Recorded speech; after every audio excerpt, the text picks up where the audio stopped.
আমাকে তো চিনেনি অনেকে না, যেহেতু দীর্ঘদিন ধরে আসে, তাই না? আজকে নতুন মুখ আছে। হ্যাঁ, এরকম প্লিজ কথা বললে আমি কথা বলবো, আমি চুপ করে ফেললাম। আমি চুপ করবো না, আপনারা বলবেন কোনটা। হ্যাঁ, আপনি একজন মানুষকে ভালোবাসেন কিনা এটা বড় প্রমাণ কি জানেন? উনি যখন কথা বলে আপনি কথা না বলা, এই জন্য বোঝা গেল আপনি তাকে রেসপেক্ট করেন, ভালোবাসেন। ঠিক আছে, কি বুঝলাম আমরা?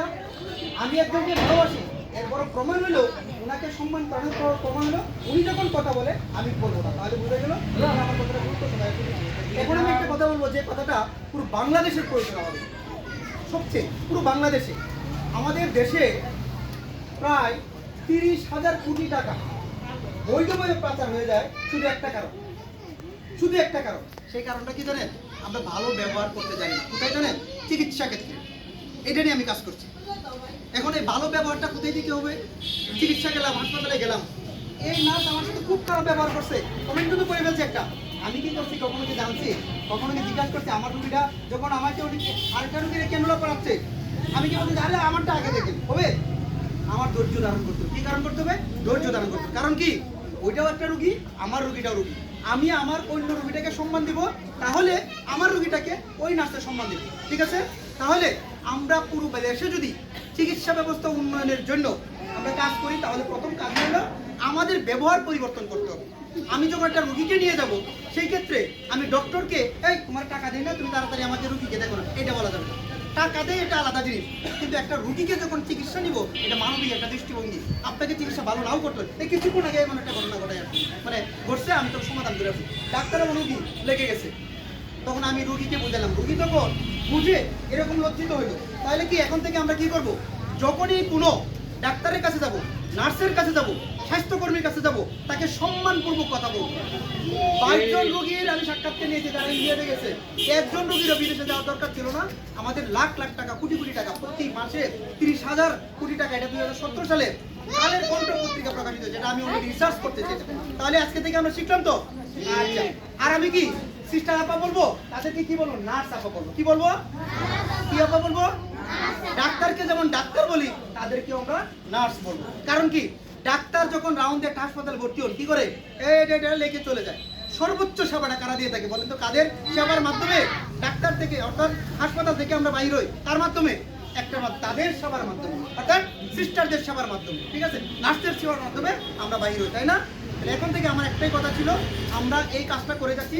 এসো সচেতন সোসাইটির মাধ্যমে অনেকগুলি সেবা করি, স্বাস্থ্য সেবা, মানুষকে স্বাবলম্বী, অনেক ধরনের কাজ করি। তার মধ্যে একটা গুরুত্বপূর্ণ কাজ হলো সুসম্পর্ক, তার মধ্যে ডাক্তার, রুগী, নার্সের মাঝে এবং রুগীর অ্যাটেন্ডেন্সের মাঝে। আজকে থেকে এখানে যারা আছে, অন্য কেউ না মানব, বাদ দিলাম, কিন্তু আমরা এখানে যে 10-12 জন মহিলা আছি, আপনি যখন নগর কেন্দ্রে যাবেন, স্বাস্থ্য কেন্দ্রে যাবেন, মেডিস্টপে যাবেন এবং কোনো সরকারি হাসপাতালে যাবেন, প্রথমে তাকে নার্সকে সম্মান করবেন তো? নার্সকে সুন্দর করে ম্যাডাম বলবেন তো? যেটাই বলেন অন্তত নার্স বলবেন আপনি। ঠিক আছে? ডাক্তারকে সুন্দর করে ডাক্তার বলবেন তো? এবং সুন্দর সুসম্পর্ক। এবং যখন একজন রুগী নিয়ে হাসপাতালে যাবেন, তখন আপনার মাথায় এমনি আপসেট থাকে, তারপরেও ধৈর্য ধারণ করতে হবে। আপনি হাজার মাথা অস্থির করে আপনি রুগীরা ভালো করতে পারবেন না, বরং আপনি রুগী অস্থির না হয়ে নার্সকে এবং ডক্টরকে সুন্দর করে বলেন, দেখবেন নার্স এবং ডক্টর আপনি যদি খারাপভাবে ব্যবহার করেন, আপনার সেবা দিবে, কিন্তু সেই সেবা মন থেকে আসবে না। মন থেকে সেবা না আসার আগ পর্যন্ত রুগীও কিন্তু ভালো হবে। তাহলে আমরা কি আজকে শিখলাম? নার্সের যেমন ভূমিকা আছে, ডাক্তারের যেমন ভূমিকা আছে, রুগীর যেমন ভূমিকা আছে, সবচেয়ে বড় ভূমিকা হলো রুগীর অ্যাটেন্ডেন্স যারা সাথে যায়, তারাই কিন্তু ঝগড়াটা লাগায়, তাই না? আজকে থেকে আমরা এসো সচেতন সোসাইটি এই কাজটা করে যাচ্ছে। সেই হিসাবে এখানে যেহেতু এসো সচেতন সোসাইটি একটা সেন্টার আছে, আপনাদের যত ধরনের বিষয়গুলো আমাকে বলেন, ইনশাল্লাহ এক এক করে সবাইকে আমরা আজকে বলছেন না এই ডায়াবেটিকের সমস্যা, ডায়াবেটিক, গাইনি, যত রুগী আছে আমি আনার চেষ্টা করবো, ডাক্তার আনার চেষ্টা করবো। এই পর্যন্ত থাকলো। আর এরপর থেকে ইনশাল্লাহ যারা আসবে, আপনারা তো চিনবেন ইনশাল্লাহ, তাদের প্রতি আমরা সম্মান প্রদর্শন করবো। তাদের জন্য একটা হাততালি দেওয়া যায়, তো দূর থেকে আছে জুড়ে, ঠিক আছে? ইনশাআল্লাহ এরপর থেকে আমরা আরো সুন্দর কিভাবে করা যায়। এখন আমরা শনিবার আরো গুরুত্বপূর্ণ একটা বিষয় নিয়ে আলোচনা করব ইনশাআল্লাহ। আপনারা কি সহযোগিতা করবেন? আধা ঘন্টা সময় দেয়া হচ্ছে, 40 মিনিট সময় পেয়েছে। এই কথাগুলি শোনার জন্য আমরা টিকেট করে অনেক সময় ডাক্তারের কথা। ঠিক আছে?